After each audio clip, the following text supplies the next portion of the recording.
평생을 친구라고 믿었던 그녀의 남편과 숨막히는 밤을 보냈습니다. 그 순간 저는 모든 것을 잃을 거란 걸 알고 있었어요.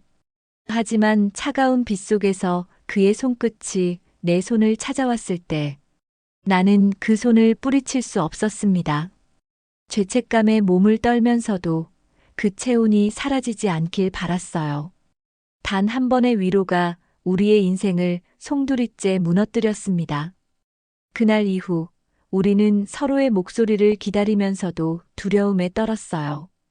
그리고 마지막에 마주한 충격적인 고백. 당신이라면 이 금지된 사랑을 멈출 수 있었을까요? 지금부터 아무도 몰랐던 진실을 이야기합니다. 오랜만에 미숙이와 상수 오빠를 만나는 날, 아침부터 마음이 묘하게 들떴어요.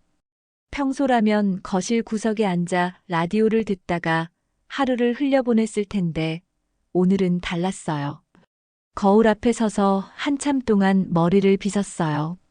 푸석하게 말라버린 제 머리칼이 이따금 내 마음 같다는 생각이 들었어요. 그래도 오늘은 이상하게 조금 더 단정하고 싶었어요. 서랍 깊숙이 넣어두었던 립스틱을 꺼내 입술에 발랐어요. 목선이 드러나는 연한 베이지색 블라우스를 꺼내 입었어요. 왜 이런 준비를 하는지 스스로도 알 수 없었어요. 그저 오랫동안 잊고 살았던 설렘 같은 것이 가슴 안에서 서성이고 있었어요. 약속 장소는 우리가 젊은 시절부터 자주 찾던 작은 한식집이었어요. 문을 열자 구수한 된장찌개 냄새가 맞아주었어요. 가장 안쪽 자리에는 미숙이와 상수 오빠가 앉아 있었어요. 미숙이가 반갑게 손을 흔들었어요. 정희야, 여기야. 저는 어색하게 웃으며 다가갔어요. 상수 오빠의 시선이 제 얼굴에 잠시 머물렀어요. 그 눈길이 이상하게 따뜻해서 저는 숨이 막히듯 가슴이 뛰었어요. 늘 함께 밥을 먹던 자리였는데 오늘만은 무언가 달라 보였어요. 자리에 앉자마자 미숙이가 쉴 새 없이 이야기를 쏟아냈어요. 영숙이 남편 퇴직한 거 알지? 이제 손주 돌본다고 바쁘대. 다들 참 부지런해. 저는 억지로 웃음을 지었어요. 마음 한켠이 허전했어요. 제 남편이 살아있었다면 나도 그런 이야기를 하고 있었을까 싶었어요. 자꾸만 시선이 상수 오빠 쪽으로 갔어요. 그는 말없이 국을 떠먹으며 고개를 끄덕이고 있었어요. 평소보다 더 지쳐 보였고 그 표정이 마음을 저리게 했어요. 잠시 후 미숙이의 휴대폰이 울렸어요. 아, 미안. 회사에서 전화네. 잠깐만. 미숙이가 자리에서 일어나자 공기가 이상하게 달라졌어요. 좁은 테이블 위에 묘한 긴장감이 번졌어요. 저는 고개를 숙이고 물잔을 만지작거렸어요. 상수 오빠가 낮은 목소리로 말을 걸었어요. 정희야, 요즘 어떻게 지내? 별것 아닌 인사였는데 마음이 쿵 하고 내려앉았어요. 그냥 하루하루 버티면서 살아요. 제가 대답하자 오빠가 젓가락을 내려놓았는데 그 순간 손등이 제 손에 살짝 닿았어요. 저는 숨을 삼켰어요. 차가운 손끝이 닿았을 뿐인데도 온몸이 이상하게 뜨거워졌어요. 오빠도 놀랐는지 손을 급히 치웠어요. 저는 아무렇지 않은 척하려 애썼어요. 그러나 얼굴이 뜨겁게 달아올랐어요. 미숙이가 내 이야기 자주 해. 고맙다고도 하고. 아니에요. 제가 더 고마워요. 제 목소리가 떨려서 시선을 내렸어요. 오빠는 제 얼굴을 한참 바라보다가 창밖으로 시선을 돌렸어요. 그 순간 아무도 없는 테이블 위에 알 수 없는 공기가 흘렀어요. 잠시 후 미숙이가 돌아와 다시 평소의 웃음을 지었어요. 아이고, 정신없네. 우리 다음 달에 여행 갈까? 셋이서 예전처럼. 저는 무심히 고개를 끄덕였어요. 상수 오빠와 시선이 또 마주쳤어요. 이번에는 아무도 눈길을 피하지 않았어요. 순간 가슴이 미친 듯이 뛰었어요. 식사를 마치고 카페에 갔어요. 창가에 앉아 빗방울이 흘러내리는 유리창을 바라봤어요. 미숙이가 커피를 사러 간 사이 또다시 우리 둘만 남았어요. 상수 오빠의 손이 테이블 위로 올라왔어요. 손끝이 제 쪽으로 천천히 움직였어요. 닿을 듯 말 듯 멈춰 있었어요. 숨을 참았어요. 그 순간 손끝만으로도 이상하게 모든 게 달라진 것 같았어요. 그렇게 한참을 아무 말 없이 앉아 있었어요. 아무 일도 없었는데 분명히 무언가가 시작되고 있다는 걸 느꼈어요. 며칠이 지난 어느 늦은 오후였어요. 거실에 앉아 라디오를 듣고 있는데 전화벨이 울렸어요. 발신자를 보자 가슴이 먼저 두근거렸어요. 상수 오빠였어요. 저는 핸드폰을 손에 쥔 채 한참을 숨을 고르고서야 통화를 눌렀어요. 정희야, 미숙이가 오늘 야근이래. 혹시 내일 시간 괜찮아? 병원에 검진 예약이 있는데 혼자 가기 뭐해서. 그 말에 목이 마른 것처럼 가슴이 타올랐어요. 저는 잠시 머뭇거리다가 작게 대답했어요. 그래요. 같이 가요.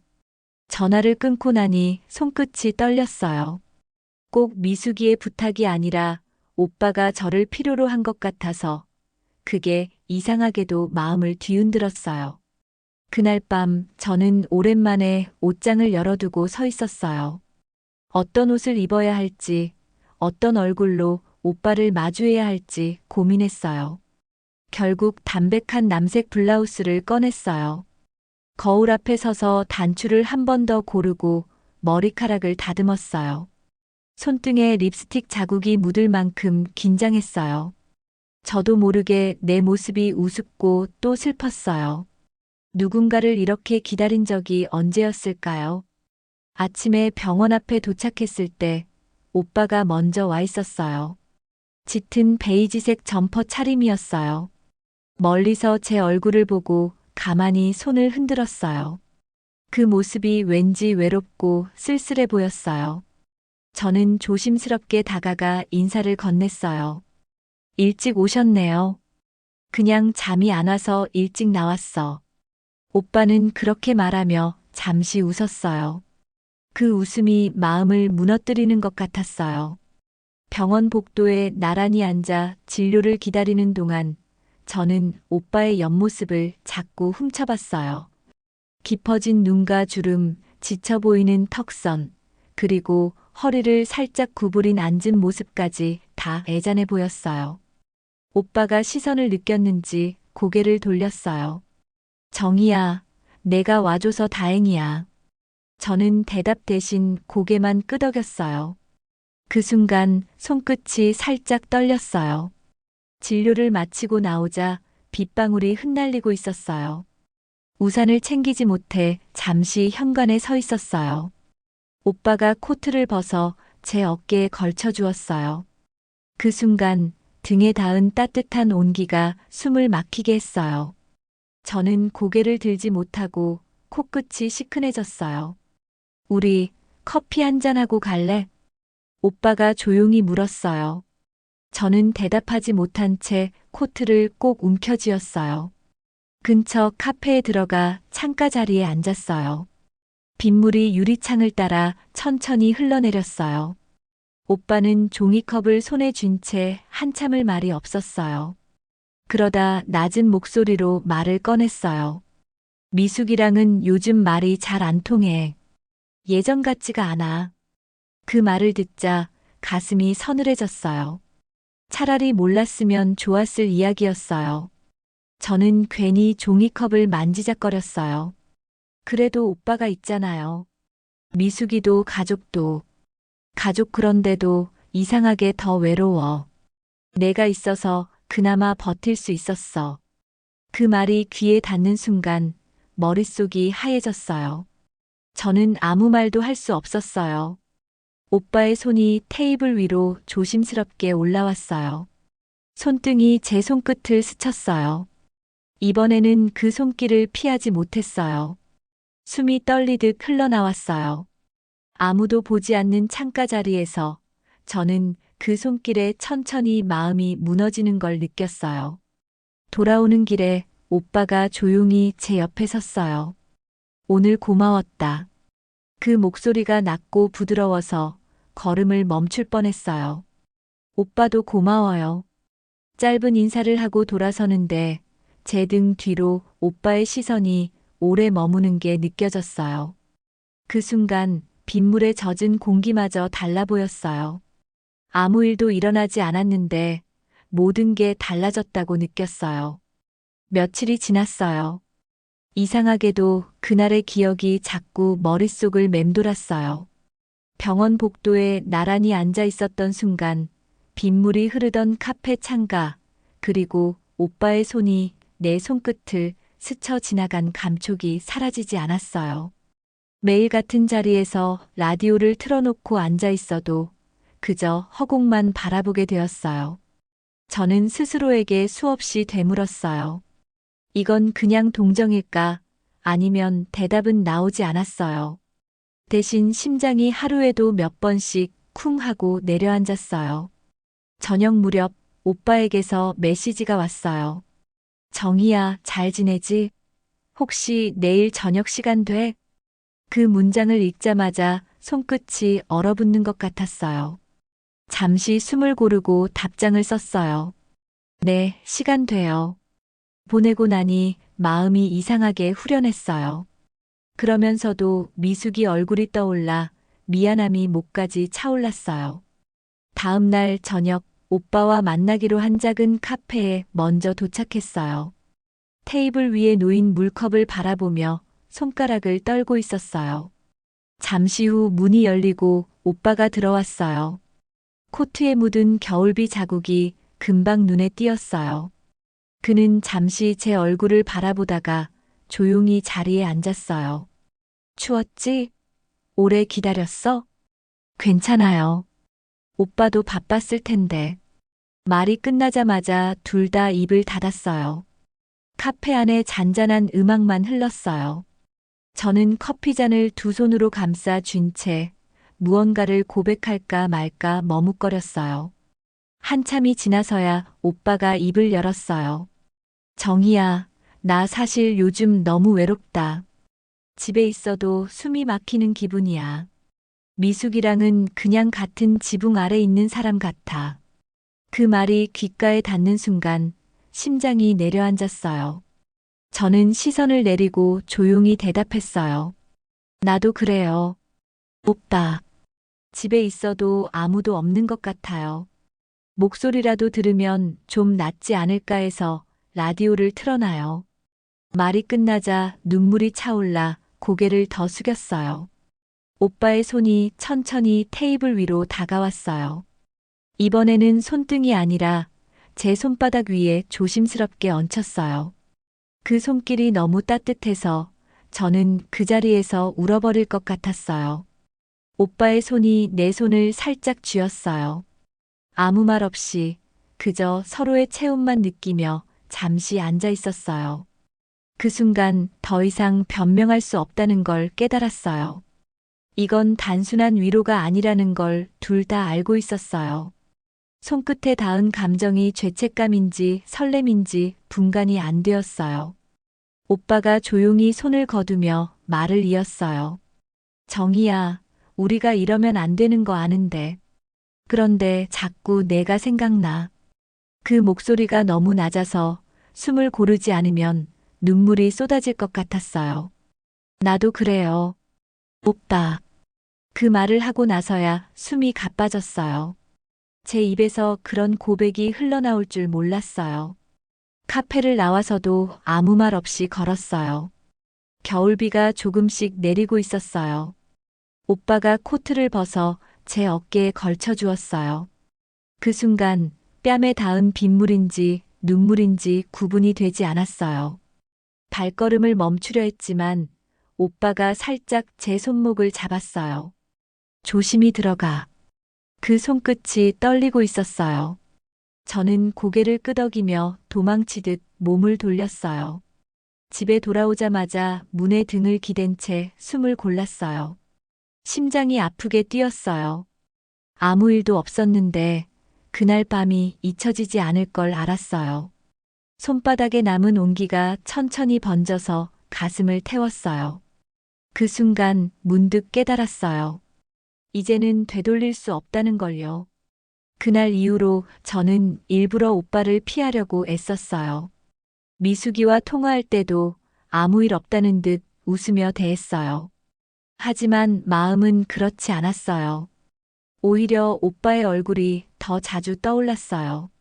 카페에서 내 손 위에 포개진 그의 손, 돌아서던 순간에 떨리는 숨결이 매일 밤 머릿속에 맴돌았어요. 저는 이 모든 게 잘못됐다는 걸 알고 있었어요. 그런데도 그 기억이 자꾸만 나를 붙잡았어요. 하루는 늦은 밤이었어요.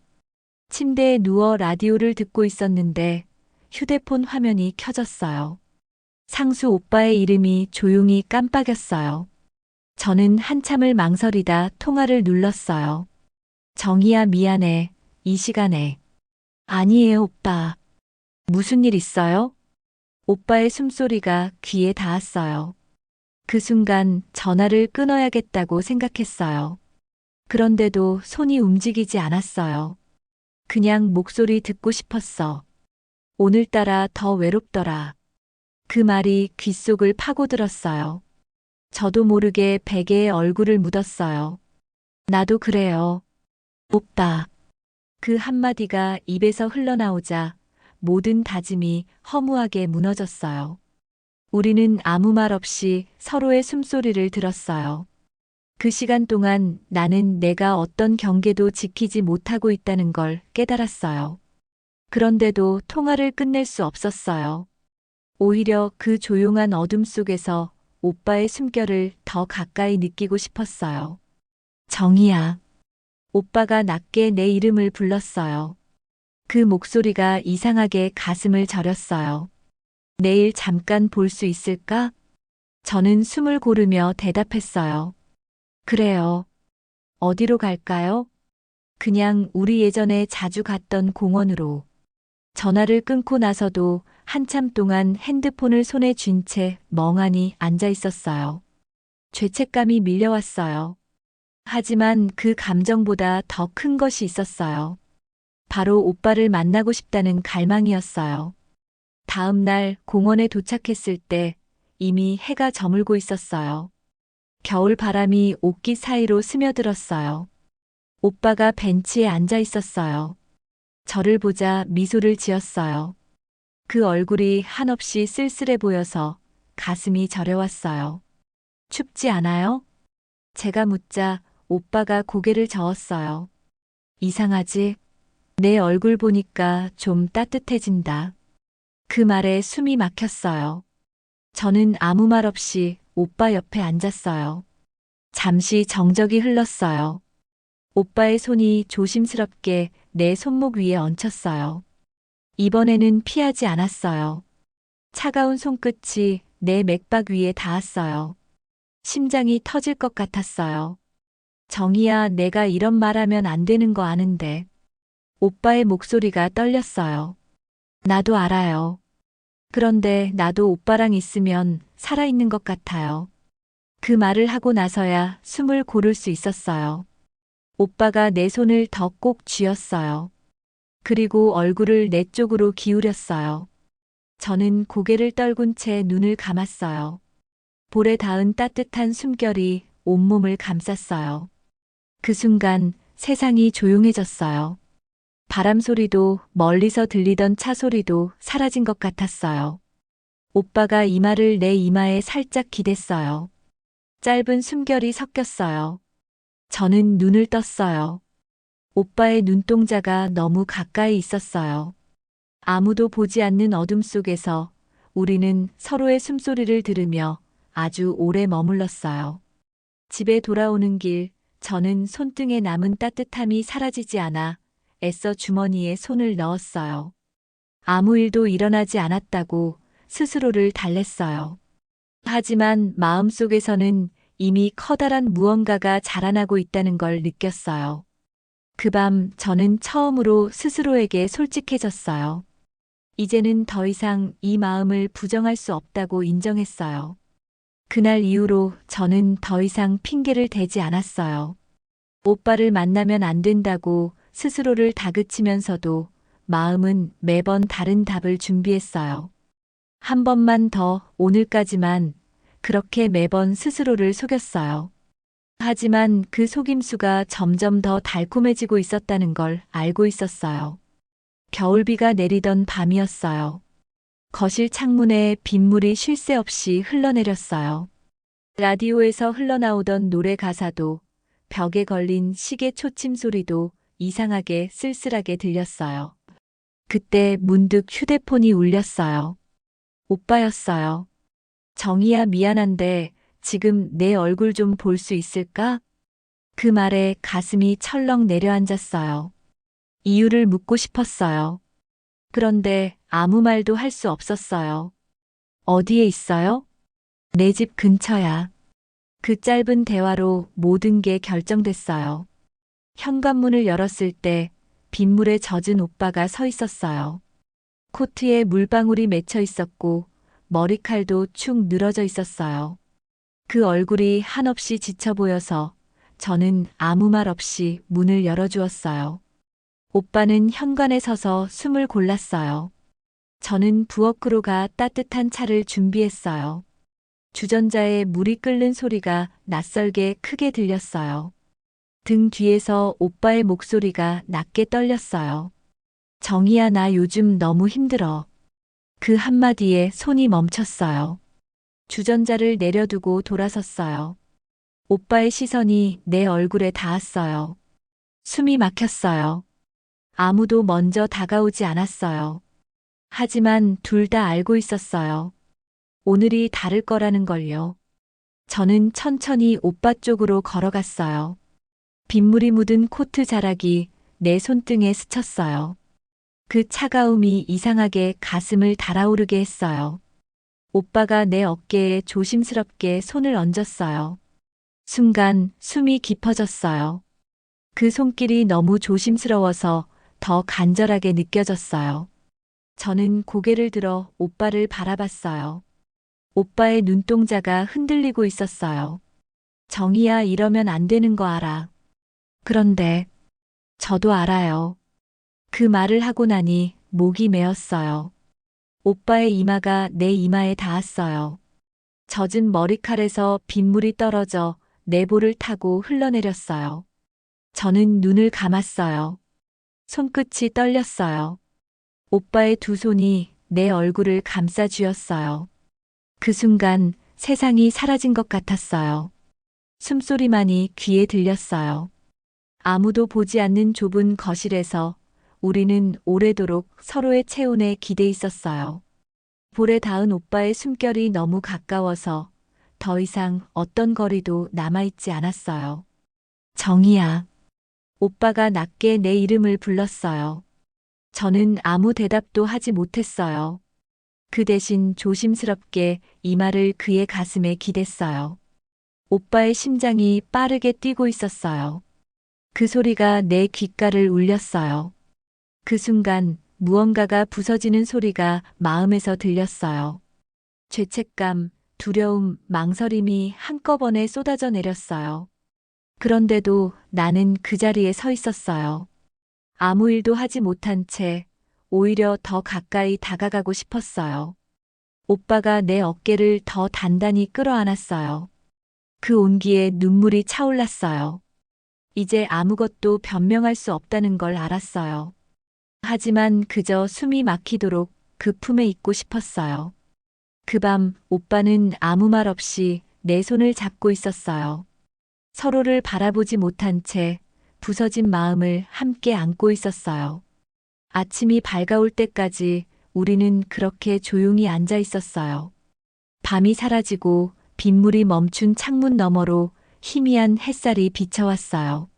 하지만 마음 한구석에는 더 짙은 어둠이 남아 있었어요. 그날 이후 우리는 다시는 예전으로 돌아갈 수 없다는 걸 알아버렸어요. 그날 이후로 저는 마음의 벽이 사라져버린 것 같았어요. 오빠와 연락을 주고받는 일이 점점 더 자연스러워졌어요. 아침에 눈을 뜨면 먼저 그의 메시지를 확인했어요. 짧은 인사 한마디에도 가슴이 저릿하게 떨렸어요. 스스로에게 수없이 다짐했어요. 오늘까지만, 이번만, 하지만 다짐은 늘 무너졌어요. 어느 날 미숙이에게서 전화가 걸려왔어요. 목소리가 예전과 달리 조금 낮았어요. 정희야, 오빠 요즘 좀 이상하지 않아? 무슨 일 있는 것 같아. 그 말에 숨이 막히는 것 같았어요. 순간 핸드폰을 떨어뜨릴 뻔했어요. 왜 그렇게 생각해? 제가 애써 담담하게 물었어요. 요즘 혼자 나가는 일도 많고 핸드폰도 자주 보더라. 예전엔 그런 적 없었거든. 미숙의 목소리가 조용히 떨렸어요. 가슴이 서늘하게 식어갔어요. 저는 무언가 대답해야 할 것 같았어요. 하지만 목구멍이 막힌 것처럼 말이 나오지 않았어요. 아무 일 없을 거야. 그냥 나이 들어서 기분이 왔다 갔다 하나 보지. 그렇게 말하고 나니 목소리가 이상하게 떨렸어요. 미숙이도 그 떨림을 들었을까요? 통화를 끊고 난 뒤에도 손끝이 차갑게 식어 있었어요. 거실에 앉아 창밖을 바라보았어요. 빗물이 천천히 유리창을 타고 흘러내렸어요. 그 모습이 마치 제 마음 같았어요. 붙잡으려 해도 계속 흘러내리고 결국 어디론가 사라져버리는 것 같았어요. 다음 날 오빠에게서 문자가 왔어요. 오늘 잠깐 볼 수 있을까? 단순한 문장이었는데 이상하게 마음이 깊이 흔들렸어요. 죄책감이 밀려왔어요. 하지만 그 죄책감보다 먼저 자리 잡은 건 보고 싶다는 마음이었어요. 우리는 사람들이 드문 노을진 강가에서 만났어요. 가을바람이 옷깃을 파고들었어요. 오빠가 먼저 손을 내밀었어요. 저는 망설이다가 그 손을 잡았어요. 손끝이 닿자마자 숨이 막히듯 가슴이 떨렸어요. 정희야, 나도 이제 어떻게 해야 할지 모르겠어. 오빠가 낮은 목소리로 말했어요. 미숙이한테 너무 미안해요. 그런데 나도 오빠 보고 싶어요. 그 말이 입에서 흘러나오자 눈물이 차올랐어요. 오빠가 조심스럽게 제 손을 이마에 대었어요. 그 순간 숨소리가 멈추는 것 같았어요. 그의 눈동자가 떨리며 제 얼굴을 바라봤어요. 저는 고개를 들어 그의 이마에 이마를 기댔어요. 따뜻한 체온이 전해져서 눈물이 흘렀어요. 해가 지고 있었어요. 강물에 노을이 번졌어요. 우리는 아무 말 없이 서로의 손을 꼭 잡고 있었어요. 누군가 보면 어떤 표정을 지을까 그런 생각이 잠깐 스쳤어요. 하지만 손을 놓을 수 없었어요. 집으로 돌아오자마자 거울 앞에 섰어요. 내 얼굴이 낯설게 느껴졌어요. 볼이 달아오른 채 붉게 물들어 있었어요. 부끄러움과 두려움, 그리고 숨길 수 없는 설렘이 한꺼번에 밀려왔어요. 그날 밤 미숙이에게서 또 문자가 왔어요. 정희야, 혹시 오빠 어디 갔는지 알아? 순간 심장이 멈춘 줄 알았어요. 아니, 나도 몰라. 무슨 일 있어? 문자를 보내고 나니 손이 떨렸어요. 미숙이의 마지막 메시지는 짧았어요. 그냥 느낌이 이상해. 그 문장을 읽고 숨이 막혔어요. 이미 모든 게 무너지기 시작했는데 아직 아무도 그 사실을 말로 꺼내지 않았어요. 그날 밤 저는 베개에 얼굴을 묻고 오래도록 울었어요. 이 마음이 어디로 흘러갈지 알 수 없었어요. 하지만 한 가지는 분명했어요. 이제 돌이킬 수 없다는 걸 저는 알고 있었어요. 그날 이후로 저는 매일이 낯설게 느껴졌어요. 미숙이의 물음은 점점 더 구체적이었고 저는 그 질문에 대답할 자신이 없었어요. 가끔 통화가 끝나면 손이 떨려서 컵조차 제대로 잡을 수 없었어요. 그러면서도 이상하게 마음 한구석은 오빠의 연락을 기다렸어요. 죄책감과 갈망이 매 순간 부딪히며 스스로를 갉아먹고 있었어요. 어느 저녁 오빠에게서 문자가 왔어요. 정희야, 오늘 잠깐 볼 수 있을까? 할 얘기가 있어. 그 문장을 읽자마자 심장이 내려앉았어요. 대답하지 않으면 끝낼 수 있을까 싶었어요. 하지만 손끝이 저를 배신하듯 문자를 보내고 있었어요. 그래요. 어디서 볼까요? 우리 예전에 가던 노래방 있어. 그 근처에서 볼까? 그 장소를 듣자 목이 마르는 것 같았어요. 거기에 가면 무언가 되돌아오지 않을 거란 걸 알았어요. 그런데도 거절하지 못했어요. 밤이 되자 저는 작은 가죽 가방을 들고 집을 나섰어요. 바람이 차갑게 불어왔어요. 골목 어귀에 서 있는 오빠가 보였어요. 가로등 불빛에 그의 얼굴이 어둡게 잠겨 있었어요. 저는 다가가며 숨을 고르려고 애썼어요. 정이야. 그가 제 이름을 부를 때 목소리가 낮게 떨렸어요. 저는 고개를 들어 오빠를 바라봤어요. 그 순간 두려움과 그리움이 뒤섞여 가슴이 아팠어요. 우리 이러면 안 되는 거 알지? 그 말을 듣자 눈물이 차올랐어요. 알아요. 그런데 오빠, 이제는 말을 끝내지 못했어요. 오빠가 제 손을 조심스레 잡았어요. 그 손끝이 차가워서 숨이 멎는 것 같았어요. 우리는 노래방 근처 작은 골목에 들어섰어요. 문득 오빠가 내 손을 더 꽉 잡았어요. 미안해, 오늘 너한테 얼굴 보여야 할 것 같았어. 오빠. 그 순간 저는 더 이상 참을 수 없었어요. 오빠 쪽으로 몸을 기울였어요. 서로의 어깨에 이마를 기댄 채 한참을 숨만 고르고 있었어요. 빗방울이 한두 방울씩 떨어지기 시작했어요. 그날 밤 노래방 복도에서 조용히 문이 닫혔어요. 작은 방 안에는 낡은 소파와 테이블, 그리고 오래된 노래방 기계가 있었어요. 아무 노래도 틀지 않은 채 우리는 마주 앉았어요. 오빠의 손이 천천히 제 뺨에 닿았어요. 그 온기에 온몸이 떨렸어요. 정이야, 이건 그냥 위로가 아니야. 그 말이 귓가에 울렸어요. 저는 대답 대신 눈을 감았어요. 숨소리가 가깝게 섞였어요. 오빠의 이마가 내 이마에 닿았어요. 그리고 볼에 따뜻한 입맞춤이 내려앉았어요. 순간 머릿속이 하얘졌어요. 조심스럽고 조용한 입맞춤이었어요. 하지만 그 순간 모든 게 바뀌었다는 걸 느꼈어요. 숨을 삼키려다 떨리는 소리가 흘러나왔어요. 오빠의 손끝이 내 목덜미에 머물렀어요. 그 손길에 마음이 무너졌어요. 한참을 그렇게 마주 앉아 있었어요. 말 대신 서로의 숨결로 대화했어요. 아무것도 하지 않아도 이미 모든 게 드러나 있었어요. 밤이 깊어갈수록 죄책감이 몸을 죄었어요. 하지만 손끝에 남은 그 온기를 놓고 싶지 않았어요. 이기적인 마음이라고 알아도 오늘은 그저 이렇게 있고 싶었어요. 집으로 돌아오는 길 오빠가 짧은 메시지를 보냈어요. 미안해, 오늘은 나를 못 이겼어. 그 문장을 오래 바라봤어요. 미숙이의 얼굴이 떠오르자 숨이 막혔어요. 하지만 내 안에 여전히 남아있는 떨림이 더 선명했어요. 그날 밤 처음으로 깨달았어요. 이제는 정말로 어떤 길도 남지 않았다는 걸요. 그날 이후로 저는 매일이 끝없는 허공에 매달린 것 같았어요. 오빠와 주고받는 짧은 메시지가 하루의 시작이자 끝이 되었어요. 눈을 뜨면 그에게서 문자가 와 있길 바라면서도 미숙이의 이름이 뜰까 두려웠어요. 죄책감과 갈망이 매번 부딪히며 나를 더 깊이 끌어내렸어요. 어느 날 저녁이었어요. 미숙이에게서 전화를 받았어요. 목소리가 이상하리만큼 차분했어요. 정희야, 내일 시간 좀 낼 수 있어?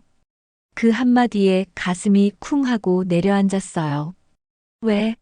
무슨 일 있어? 그냥 할 얘기가 좀 있어. 말끝이 짧았어요. 저는 무언가 돌이킬 수 없는 순간이 다가오고 있다는 걸 느꼈어요. 그날 밤 저는 잠들지 못했어요. 침대에 누워 천장을 바라보면서 스스로에게 수도 없이 물었어요. 지금이라도 모든 걸 멈출 수 있을까? 하지만 답은 이미 알고 있었어요. 손끝에 남은 오빠의 온기가 지워지지 않았어요. 그 따뜻함이 가장 잔혹한 증거 같았어요. 다음 날 미숙이의 집에 도착했어요. 문을 열자 거실에 앉은 미숙이의 뒷모습이 보였어요. 등을 바라보는데 목이 타들어갔어요. 제가 문을 닫자 미숙이가 천천히 돌아봤어요. 얼굴은 이상하리만큼 담담했어요. 앉아. 짧은 말에 저는 소파 맞은편에 앉았어요. 두 손이 떨려 무릎 위에 올린 가방끈을 꽉 쥐었어요. 정희야. 미숙이가 제 이름을 부르는 목소리가 낮게 떨렸어요. 내가 요즘 오빠가 이상하다고 했던 거 기억하지? 숨을 고를 수 없었어요. 저는 고개만 끄덕였어요. 미숙이가 핸드폰을 테이블 위에 올렸어요. 화면에는 제가 보낸 메시지들이 있었어요. 오늘 행복했어요. 오빠, 조심히 들어가세요. 그 짧은 문장들이 순간 방 안의 공기를 갈라놓았어요. 이거 내 번호 맞지? 그 질문에 목이 막혔어요. 아무 말도 할 수 없었어요. 미숙이의 눈동자가 젖어갔어요. 정희야, 내가 바보 같아? 오빠가 요즘 왜 자주 나갔는지, 왜 핸드폰을 숨겼는지 이제 알 것 같아. 그 말에 눈물이 쏟아질 것 같았어요. 미수가 미안해. 그 한마디가 전부였어요. 변명도 못했어요. 오빠도 말없이 서 있었어요. 미숙이가 손등으로 눈물을 훔쳤어요. 언제부터야? 그 물음이 칼처럼 날아와 가슴에 박혔어요. 나도 몰랐어. 그냥 위로가 필요했어. 목소리가 떨려서 말이 이어지지 않았어요. 미숙이가 한참을 말없이 있었어요. 그 침묵이 너무 길어서 숨이 막혔어요. 그러다 그녀가 얼굴을 들었어요. 정희야, 너도 외로웠어? 그 물음에 저는 고개를 끄덕였어요. 눈물이 볼을 타고 흘러내렸어요. 나도 알아, 외로운 게 어떤 건지. 그렇다고 이렇게까지. 미숙이의 목소리가 갈라졌어요. 오빠가 그제야 낮은 목소리로 말을 꺼냈어요. 미수가 미안하다. 내가 잘못했어. 그 말에 미숙이가 고개를 떨궜어요. 어깨가 떨리고 있었어요. 그 순간 나 자신이 한없이 비참해졌어요. 미숙이에게 무슨 말을 해도 용서받을 수 없을 거라는 걸 알았어요. 그런데도 그 밤이 그리워지는 제 자신이 더 끔찍했어요. 미숙이가 눈물을 닦고 자리에서 일어났어요. 나 잠깐 나갔다 올게. 둘이 이야기해. 그녀가 문을 열고 나가는 순간 방 안에 무거운 정막이 내려앉았어요. 오빠가 제 옆에 다가와 앉았어요. 손이 제 손을 찾았어요. 저는 그 손을 뿌리칠 수 없었어요. 그 손끝에 남아있는 체온이 너무 그리웠어요. 정희야, 이제 어떻게 해야 할까? 오빠의 목소리가 낮게 떨렸어요. 저는 아무 대답도 할 수 없었어요. 그저 손끝을 꼭 붙잡은 채 눈물이 고인 방 안에서 숨을 삼켰어요. 그날 모든 진실이 폭로됐어요. 그리고 우리는 더 이상 예전으로 돌아갈 수 없다는 걸 알아버렸어요. 그날 이후로 며칠 동안 저는 집에 틀어박혀 있었어요. 현관문을 한 번도 열지 않았어요. 전화기도 꺼두었어요. 창문 너머로 비가 내리는 소리가 마치 제 안에 쏟아지는 빗물처럼 느껴졌어요. 아무리 애써도 죄책감이 사라지지 않았어요. 미숙이의 울먹이던 얼굴과 오빠의 떨리던 손끝이 밤마다 꿈에 나왔어요. 잠에서 깨면 식은 땀이 흘러내렸어요. 하루는 아무 생각 없이 거실 벽에 걸린 사진을 바라봤어요. 미숙이와 함께 찍었던 사진이었어요. 우리는 웃고 있었어요. 그 웃음이 너무 환해서 이제 다시 볼 수 없을 거라는 사실이 더 아프게 다가왔어요. 한때 서로를 가장 잘 이해해주던 친구였는데 이제는 서로를 가장 깊이 상처낸 사람이 되어버렸어요. 며칠 만에 핸드폰을 켰을 때 미숙이에게서 온 메시지가 쌓여 있었어요. 정희야, 미안해. 잠시 집을 비울게. 그 짧은 문장이 가슴에 스며들어 더 이상 숨을 쉴 수 없었어요. 그제야 깨달았어요. 나는 오빠도 미숙이도 다 잃어버렸다는 걸요. 그날 밤 오빠에게서 전화가 걸려왔어요. 벨소리를 들으면서도 쉽게 받지 못했어요. 심장이 아프게 뛰었어요. 결국 떨리는 손으로 통화를 눌렀어요. 정희야. 그 목소리가 낯설게 들렸어요. 잠시 숨을 고른 뒤 오빠가 말을 이었어요. 미숙이 집을 나갔어. 그 한마디에 숨이 멎었어요. 왜 나한텐 말도 안 하고. 목소리가 떨려서 제대로 말이 이어지지 않았어요. 아마 나도 너도 보고 싶지 않았을 거야. 오빠의 말이 너무 담담해서 더 서글펐어요. 전화가 끊기자 저는 소파에 주저앉았어요. 모든 소리가 멀어지고 가슴 안이 비어버린 것 같았어요. 우리는 결국 다 잃어버렸어요. 그저 잠깐의 위로라고 믿었던 게 가장 소중했던 사람을 잃게 할 줄은 몰랐어요. 밤이 되자 오빠에게서 메시지가 왔어요. 미숙이 찾으러 갈 거야. 내가 너무 걱정돼서 하지만 나중에 다시 이야기하자. 그 문장을 오래 바라봤어요. 그 안에 담긴 무력함이 고스란히 전해졌어요. 그날 새벽 저는 조용히 집을 나섰어요. 바람이 차갑게 불어왔어요. 동네 골목을 천천히 걸었어요. 가로등 불빛이 빛나고 있었어요. 그 빛 아래서 저는 처음으로 오빠와 마주 앉았던 날을 떠올렸어요. 그때는 몰랐어요. 작은 온기가 이렇게 거대한 상처가 될 줄은 정말 몰랐어요. 그 길을 걷다 문득 이런 생각이 스쳤어요. 미숙이는 어디에 있을까? 지금 무슨 생각을 하고 있을까? 내 이름을 어떻게 기억할까? 죄인이 된 기분이었어요. 얼마나 걸었는지 모르겠어요. 강가에 도착했어요. 물비린내와 차가운 바람이 옷 속으로 파고들었어요. 벤치에 앉아 강물을 바라봤어요. 어두운 물살 위로 달빛이 부서지고 있었어요. 한참을 그렇게 앉아 있었어요. 휴대폰을 열어 미숙이의 번호를 눌렀어요. 벨소리가 몇 번 울리다가 끊겼어요. 다시 걸 용기가 나지 않았어요. 그저 그 자리에 앉아 스스로를 미워했어요. 돌아오는 길에 오빠에게서 메시지가 왔어요. 찾아봤는데 아직 연락 없어. 혹시 미숙이에게 연락 오면 알려줘. 그 문장이 이상하게 더 외로웠어요. 우리는 같은 상처를 안고 있었지만 서로를 바라볼 수도 없었어요. 집에 돌아와 현관문을 닫았어요. 등 뒤로 벽에 기대 눈을 감았어요. 마음속에 텅 빈 자리가 있었어요. 그 자리는 이제 아무도 채울 수 없을 것 같았어요.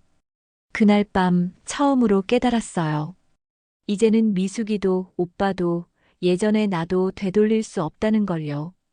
며칠이 지나도록 미숙이에게서 소식은 없었어요. 하루에 몇 번씩 휴대폰을 들여다보고 벨소리가 울릴 때마다 심장이 쪼그라들었어요. 하지만 아무것도 오지 않았어요. 아침 햇살이 들어오는 거실에서 홀로 앉아 있으면 시간이 멈춘 것 같았어요. 이 고요함이 언제 끝날지 알 수 없어서 더 무서웠어요. 어느 날 늦은 오후 오빠에게서 전화가 걸려왔어요. 숨을 골라 전화를 받았어요.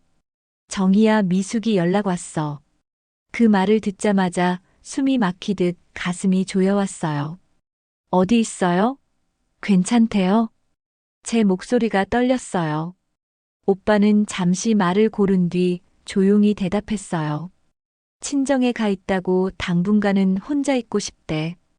그 말에 눈물이 터질 것 같았어요. 죄책감이 다시 파도처럼 덮쳐왔어요. 정희야, 우리 이제 각자 생각을 좀 해봐야 할 것 같아. 그 한마디가 머릿속을 하얗게 비워냈어요. 저는 고개를 떨군 채 아무 대답도 하지 못했어요. 전화기 너머로 오빠의 긴 숨소리가 들렸어요. 나는 내가 아니면 안 될 줄 알았어. 그런데 지금은 잘 모르겠어. 그 목소리가 한없이 낮고 슬펐어요. 나도 그래요. 오빠. 그 말이 입에서 나오자 더 이상 숨길 수 없었던 눈물이 쏟아졌어요. 우리는 그날 밤 긴 통화를 했어요. 서로를 얼마나 그리워했는지, 또 얼마나 후회하고 있는지 이야기했어요. 하지만 마지막에는 같은 결론에 닿았어요. 이제는 끝내야 한다고요.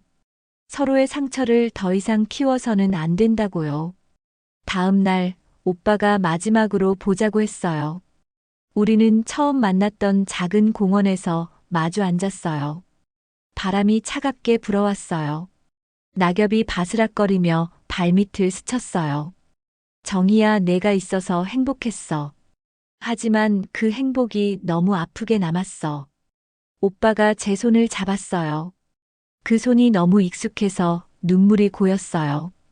오빠 미안해요. 그리고 고마웠어요. 나도 많이 행복했어요. 목소리가 떨려서 말이 잘 이어지지 않았어요. 우리는 한참 동안 아무 말 없이 손을 맞잡고 있었어요. 마치 서로의 체온을 마지막으로 기억하려는 것 같았어요. 그러다 오빠가 제 손을 천천히 놓았어요.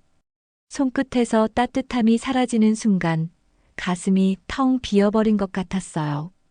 오빠는 조용히 자리에서 일어났어요.